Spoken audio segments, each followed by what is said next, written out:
అలాగే పరమేశ్వరుని పాత్ర మన భక్త కన్నప్పలో అయితే ఒకటే ఆయన బాలే పాపం. అంటే ఆ రోజుల్లో వాళ్ళు ఏంటంటే అంత ఖర్చు పెట్టలేం, చేయలేం, ఒక స్టేట్ మటుకు అంటే భక్తితో తీసి ఆ సినిమా భక్తి భావం కలిగే విధంగా తీశారు అది. కానీ ఈ సినిమా ఏంటంటే మంచు కన్నప్పది ప్రపంచవ్యాప్తంగా పరమేశ్వరుని భక్తుని ఒక మహాభక్తుని కథ తెలియజేయాలని చెప్పి. బట్ అందులో చూసే విధానంలో కూడా చూస్తే ఇక మోహన్ లాల్ గారి పాత్ర చూస్తే నిజంగా నాకు వీరభద్రుడు కనిపించాడు. వీరభద్రుడు కూడా సామాన్యుడేం కాదు. పరమేశ్వరుడు ఏదైతే అందరికి దక్షయజ్ఞం అంటే తెలుసు, పార్వతీమాత వద్దు అంటే ఈ జన్మలో పార్వతీమాత, అంతకుముందు జన్మలో ఉమా మహేశ్వరులు అని చెప్పి మీకు కొన్ని గుళ్ళల్లో కూడా ఉంటాయి, పాటలు కూడా ఉన్నాయి, ఉమా మహేశ్వర శంకర అని చెప్పి. సో ఆ ఉమా ఏంటంటే దక్షుని కూతురు. జనరల్గా ఆ స్టోరీ కూడా చాలా మందికి తెలుసు, మీద మీద కథ తెలుసు, కానీ అర్థం అంతరార్థం పరమార్థం తెలియదు చాలా మందికి, మీద మీద కథ మాత్రమే తెలుసు. సో దక్షుని ఎప్పుడైతే వద్దంటుంటే వాళ్ళు వెళ్ళి ఆల్రెడీ చాలా పెద్ద స్టోరీ అది మొత్తం. దక్షుని అవన్నీ స్టోరీ చెప్పమంటే వేరు చెప్తాను. నేను ఇప్పుడు కేవలం ఇక్కడ మోహన్ లాల్ గారి పాత్ర ఏంది అనేది చెప్పదలుచుకున్నాను నేను. చాలా పెద్ద స్టోరీ అది. సో పక్కన పెడితే పరమేశ్వరుడు వద్దంటే ఉమా వెళ్ళిన తర్వాత మా నాన్నగారిది మా పుట్టింటికి మేము, అందుకే పెద్దలు ఒక మాట అంటారు, పిలువని పేరంటానికి వెళ్ళకూడదురా అని. అక్కడ నుంచి సామెత వచ్చింది అనమాట, పిలువని పేరంటానికి వెళ్తే అవమానం తప్పదు అని చెప్పేసి. సో అట్లా దక్షుడు తండ్రి యజ్ఞం చేస్తున్నాడు, ముక్కోటి దేవతలందరూ వెళ్తున్నారు, త్రిమూర్తులలో ఇద్దరు వెళ్ళిర్రు. ఈయన నా భర్తకు చెప్తుంది చాలా తప్పు, అంటే భర్తకు తగ్గొద్దు, త్రిమూర్తులకు ఇవ్వాల్సినటువంటి ఆవిష్ ఏదైతే యజ్ఞం నుంచి చేసినటువంటి ఆవిష్ ఇవ్వకూడదు అంటే నచ్చ చెప్పి ఆయనకి ఇవ్వాలి. ఇద్దరు మామాలుల మధ్యలో గొడవ తగ్గించాలని ఉద్దేశంతో ఉమాదేవి అంటుంది.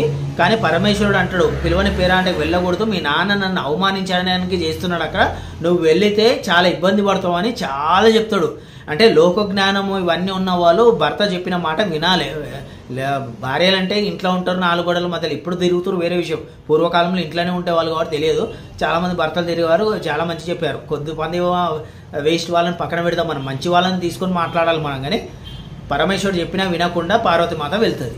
అదే ఉమా మనకు పార్వతి అని వెల్ నోటెడ్ అయిపోయింది కాబట్టి అందరికి తెలియాలని చెప్పి చెప్పడం జరుగుతుంది. ఉమాదేవి దక్షయజ్ఞంకు వెళ్తుంది, అక్కడ రావద్దు అని చెప్పి చాలా ఇదైపోతుంది. తండ్రి చాలా అవమానిస్తాడు. ఆమె నా భర్త వద్దనంగా కూడా నేను వచ్చాను కాబట్టి నేను ఇంకా ఈ దేహంతో అంటే ఈ దేహం ఏంటి, దక్షుడు తపస్సు చేసి ఆది పరాశక్తికి తపస్సు చేసి నా కూతురుగా జన్మించమ్మా, పరమేశ్వరునికి ఇచ్చి పెళ్లి చేస్తా అని చెప్పి ఆయన కోరుకుంటేనే జన్మించింది. అలాంటి నీవు ఇచ్చినటువంటి శరీరం నాకు వద్దు అని చెప్పి ఆ యజ్ఞంలో దూకి ఆహుతి చేసుకుంటే జనరల్గా అందరికి తెలిసే. ఇక్కడ చాలా పెద్ద స్టోరీ ఉన్న, చిన్నదిగా నేను ఏదో షార్ట్ కట్లో చెప్తున్నాను. అయితే ఇక్కడ పరమేశ్వరుడు ఈ విషయం తెలుసుకొని చాలా ప్రళయ తాండవం చేసి చేసి చేసి చేసి ఉగ్ర రూపం తట్టుకోలేక ఇంకా ఆఖరి చేసి చేసి చేసి ఆయన జటాజుటం నుంచి నేలకేసి కొడితే ఒక్క వెంట్రుక తీసి వేసి కొడితే ఆ వెంట్రుక నుంచి ఈయన ఉగ్రరూపం ఏదైతే తాండవం చేసిండో, ఆవేశము, బాధ, కోపంలోంచి చేసిండో ఆ కోపం అవన్నీ సంతరించుకొని ఉద్భవించిన వాడు వీరభద్రుడు.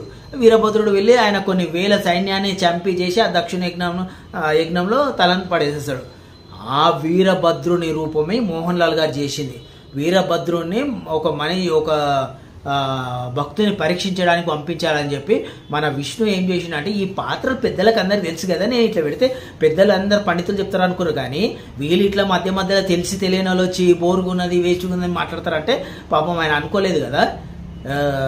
అతను వచ్చి నిజంగా మీరు ఆ ఫైటింగ్ చూడండి, మీరు ఆ భక్త కన్నప్పలు ఉన్నది భక్తి భావంతో పాటున్నది, పాటను పక్కన పెడితే యాక్టింగ్ మామూలుగా ఉన్నది. సో ఇక్కడ ఏంటంటే వీరభద్రుడు వచ్చిన అతను చాలా హే అని చెప్పి డైలాగులు చెప్తారు. ఈ జటాజూటం కూడా ఆయనకు తయారు చేసింది కూడా మొత్తం జటాజూటం అన్ని పెద్దలు గ్రహిస్తారని, కానీ పెద్దలు కూడా గ్రహించట్లేదని చెప్పి నాకు అర్థమైంది. అంటే పురాణాలు చదవడము వేరు, కంఠస్థం చేయడం 2 ఎకం 2 2 2 2 2 3 4 ఇట్లా మాట్లాడడం వేరు. అందులో అర్థం అంతరార్థం తెలుసుకొని పరమార్థం తెలుసుకొని మాట్లాడడం వేరు. నేను ఇంకోటి రామన్ చట్టం అనే దాంట్లో ఇంకా క్లియర్గా చెప్తుంది. నేను సినిమా లవర్గా, సినిమా ఒక ఇదిగా నేను చెప్పడం జరుగుతుంది.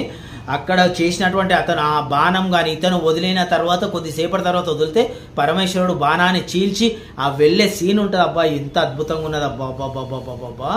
అలాగే వీరభద్రుడు అంత ప్రళయ రుద్రతాండం అంటే అక్కడ చాలా ప్రళయ భయంకరంగా చేసిండు.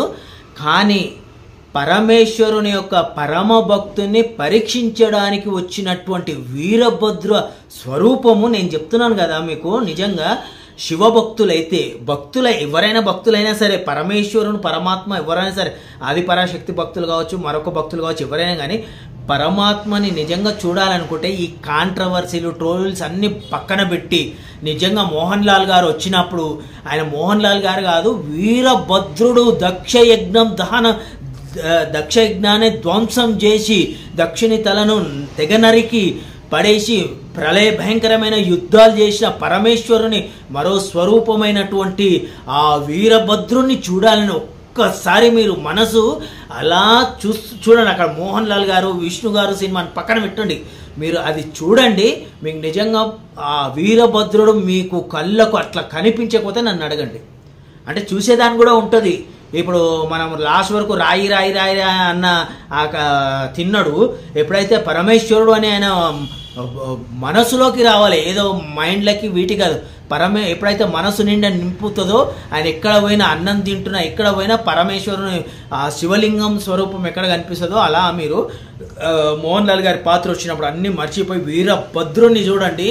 నిజంగా మనం అయితే కళ్ళతోటి ఎప్పుడు కూడా చూడలేము ఆ వీరభద్రుని తెలివి కానీ, ఆ టీవీ కానీ, ఆ నిలబడ్డ తీరు కానీ, మాట్లాడే మాట తీరు కానీ, కొంచెం ఒకసారి మనం ముందుగా తిన్నడిని అదే అర్జునుడిని అంటాడు, పరీక్షించడానికి వస్తాడు కదా, భక్త కన్నప్పలో ఫస్ట్లో పెట్టిండు, ఇక్కడ ఇంటర్వెల్ టైంలో పెట్టారు అంతే. అంటే సేమ్ చేస్తే కాపీరైట్ వస్తాయని. ఆ వీరభద్రుడు అన్నటువంటి ఒక్క మాట ఎక్కడో ఉన్న చెట్టు తొర్రకున్న కొట్టడం కానీ, ఆ కత్తి మీద నిలబడ్డం కానీ, ఆ కత్తి ఆయన నిలబడ్డ దగ్గర కాలి ఇలా అంటే అంత మహావీరుడు అయినటువంటి అర్జునుడు కూడా ఇట్లా చెయ్యి వణికిపోతాడు. ఆయన ఒకసారి మామూలు ఇలా అంటే ఆ కత్తిని లేపలేక ఏదో కరెంట్ షాక్ కొట్టినట్టు అయిపోతుంది. నిజంగా ఎంత పరిశోధన చేసిరండి. ఇదే కనుక మనకు వేద పండితులు ఇట్లా వర్ణించి చెప్తానేమో అబ్బా ఎంత గొప్ప చెప్పారు సార్ అంటారు. మరి వాళ్ళు సినిమా మొత్తం షూట్ చేసి చేస్తేనేమో ఏం చేసిరు ఇది సినిమా అంటారు. ఒకసారి ఆలోచన చేయండి.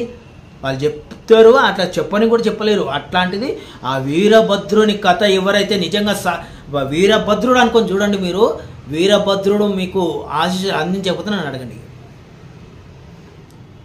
ఏం స్వామి వీరభద్ర స్వామి, ఇంకేమైనా ఒక చిన్న క్లూ ఇంకో కథ చెప్తాను మీది, నేను మర్చిపోయిన అన్నీ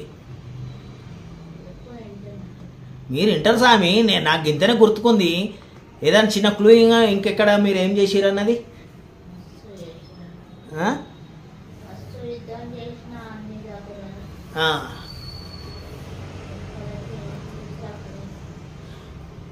మీరు ఇంకా వీరభద్రుని గురించి బాగా చూడాలనుకుంటే ఈ గణేషుని ఏంది సినిమాది, అది సీరియల్ విఘ్నహంత్ర గణేష్ సీరియల్లో చూపిస్తారండి. హనుమంతుని తోటి యుద్ధం చేసేటప్పుడు వీరభద్రుడు అండ్ కాలభైరవుడు ఇద్దరు, రుద్రుడు అంటారు, కాలభైరవుడు ఇద్దరు వచ్చే యుద్ధం చేశారు. ఆ బాడీ కానీ, ఆ టీవీ కానీ, నిజంగా వాళ్ళ సీరియల్ కూడా అద్భుతంగా తీశారు. మీరు ఒక్కసారి చూడండి. కానీ భక్తి తత్వంతో చూస్తే అది కనబడుతుంది. అది నేనైతే ఎప్పుడైతే కథలు చదువుతుంటానో నా కళ్ళ ముందు వాళ్ళు ఉన్నట్టు, వాళ్ళు చేసినట్టు ఆ సినిమా కూడా నేను భక్తి తత్వంతో చూస్తాను కాబట్టి నాకు అది నిజంగా క్యారెక్టర్ కనబడవు. అక్కడ భగవత్ స్వరూపం భగవంతుడే కనిపిస్తాడు అక్కడ వీరభద్రుడు. ఇంకేదైనా ఉంటే చెప్తే నేను చెప్తా స్వామి, నాకేమో టైంకు గుర్తుకు రావు.